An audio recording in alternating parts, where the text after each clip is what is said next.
త్వరలో తెలంగాణ రాష్ట్రంలో ఎమ్మెల్యే కోటాలో జరిగే ఎమ్మెల్సీ ఎన్నికల కోసం కాంగ్రెస్ పార్టీలో కీలక నాయకులైతే ప్రయత్నాలు మొదలు పెట్టారు. సీఎం రేవంత్ రెడ్డి తాజాగా ఢిల్లీ వెళ్లడం, అలాగే కాంగ్రెస్ పార్టీ అధిష్టానంతో మంతనాలు జరుపుతుండడంతో ఆశావాహులంతా ఢిల్లీ బాట కూడా పట్టారు. అక్కడ లాబింగ్ చేసేందుకు కూడా వాళ్ళు సిద్ధమైనట్లు తెలుస్తుంది. అయితే తాజాగా తెలంగాణ రాష్ట్రంలో కాంగ్రెస్ పార్టీ అధికారంలోకి వచ్చిన తర్వాత మొదటి నుండి పార్టీలో పనిచేసిన వాళ్ళను ప్రభుత్వం కాంగ్రెస్ పార్టీ పట్టించుకోవడం లేదనే విమర్శలైతే ఎదురవుతున్నాయి. ఆ యొక్క విమర్శలకు చెక్ పెట్టే విధంగా కాంగ్రెస్ పార్టీ అయితే ప్లాన్ చేస్తున్నట్లు తెలుస్తుంది.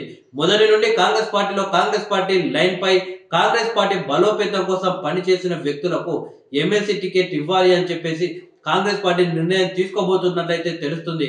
అయితే తాజాగా మాజీ కల్వకుర్తి ఎమ్మెల్యే వంశీచంద్ర రెడ్డి కూడా ఎమ్మెల్సీ రేసులో ఉన్నట్లయితే తెలుస్తుంది. అయితే ఈ యొక్క ఎమ్మెల్సీ ఎన్నికల్లో రెడ్డి కమ్యూనిటీకి కేవలం 1 లేదా 2 సీట్లు మాత్రమే వచ్చే అవకాశం ఉంది.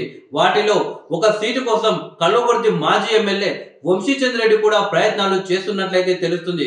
ఒకవేళ ఎమ్మెల్సీగా వంశీచంద్ర రెడ్డికి అవకాశం వస్తే మాత్రం ఆ తర్వాత ఆయన మంత్రి కావడం ఖాయం అని చెప్పేసి కాంగ్రెస్ పార్టీ కార్యకర్తలు అయితే మాట్లాడుకుంటున్నారు. అయితే చల్లా వంశీచంద్ర రెడ్డికి ప్లస్ పాయింట్లు ఏంటంటే, తాజాగా మొన్న జరిగిన అసెంబ్లీ ఎన్నికల్లో కల్వకుర్తి నియోజకవర్గం నుండి ఎమ్మెల్యేగా వంశీచంద్ర రెడ్డి పోటీ చేయాల్సి ఉంది.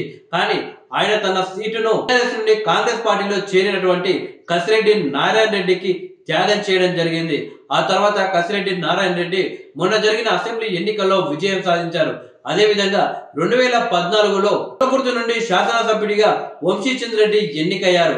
అప్పుడు కాంగ్రెస్ పార్టీ నుండి ఎంతో మంది నాయకులు ఎమ్మెల్యేగా గెలిచి కాంగ్రెస్ పార్టీని మోసం చేసి బీఆర్ఎస్ పార్టీలో చేరడం జరిగింది. ఆ సందర్భంలో పార్టీ మారకుండా కాంగ్రెస్ పార్టీలోనే కొనసాగుతూ కాంగ్రెస్ పార్టీ వాయిస్ ని బలంగా వినిపించిన వ్యక్తి వంశీచంద్ర రెడ్డి. ఇలా ఏ విధంగా చూసినా కానీ పార్టీకి ఎన్ఎస్యుఐ నుండి ఆ తర్వాత యూత్ కాంగ్రెస్, ఆ తర్వాత కాంగ్రెస్ పార్టీ, ఈ రకంగా కాంగ్రెస్ పార్టీకి సేవలు అందించిన వ్యక్తి వంశీచంద్ర రెడ్డి. ఈ రకంగా కాంగ్రెస్ పార్టీకి ఎంతో మంది నాయకులు వస్తుంటారు, పోస్తుంటారు. ప్రభుత్వంలో కాంగ్రెస్ పార్టీ ఉంటే కొందరు నాయకులు కాంగ్రెస్ పార్టీలో చేరుతారు. ఆ తర్వాత కాంగ్రెస్ పార్టీ అధికారం కోల్పోయిన తర్వాత కాంగ్రెస్ పార్టీని విడిచి ఇతర పార్టీలో చేరుతుంటారు. కానీ కాంగ్రెస్ అధికారంలో ఉన్నా లేకపోయినా వంశీచంద్ర రెడ్డి కాంగ్రెస్ లోనే ఉంటారు అని చెప్పేసి ఆయన అభిమానులు అయితే అంటున్నారు. ఈ రకంగా కాంగ్రెస్ పార్టీ కోసం అధికారంలో ఉన్నా లేకున్నా పనిచేసే వ్యక్తులకే ఎమ్మెల్సీగా అవకాశం ఇవ్వాలి అని కాంగ్రెస్ కార్యకర్తలు అయితే కోరుకుంటున్నారు. సో మొత్తానికి చల్లా వంశీచంద్ర రెడ్డి కూడా ఎమ్మెల్సీ రేసులో ఉన్నట్టు తెలుస్తుంది. తాజాగా తీర్మాన్ మల్లన్న సైతం చల్లా వంశీచంద్ర రెడ్డిపై స్పందిస్తూ మహబూబ్ నగర్ నుండి పోటీ చేసిన వంశీచంద్ర రెడ్డిని ఓడించింది రేవంత్ రెడ్డి, బీజేపీతో కుమ్మక్కయ్యారని చెప్పేసి తీర్మాన్ మల్లన్న వ్యాఖ్యలు చేయడం, ఆ మరునాడే చల్లా వంశీచంద్ర రెడ్డి స్పందిస్తూ రేవంత్ రెడ్డి గారు నా గెలుపు కోసం ఎంతగానో ప్రయత్నం చేశారు, కానీ బీజేపీ బీఆర్ఎస్ కుమ్మక్కు కావడంతో నా ఓటమి జరిగింది, మల్లన్న మాట్లాడింది అవాస్తవం అని చెప్పేసి ఆయన బదులు ఇవ్వడం జరిగింది. మొత్తానికి ప్రజెంట్ ఎమ్మెల్సీ టాపిక్ విషయంలో మాత్రం చల్లా వంశీచంద్ర రెడ్డి పేరు కూడా బలంగా వినిపిస్తుంది.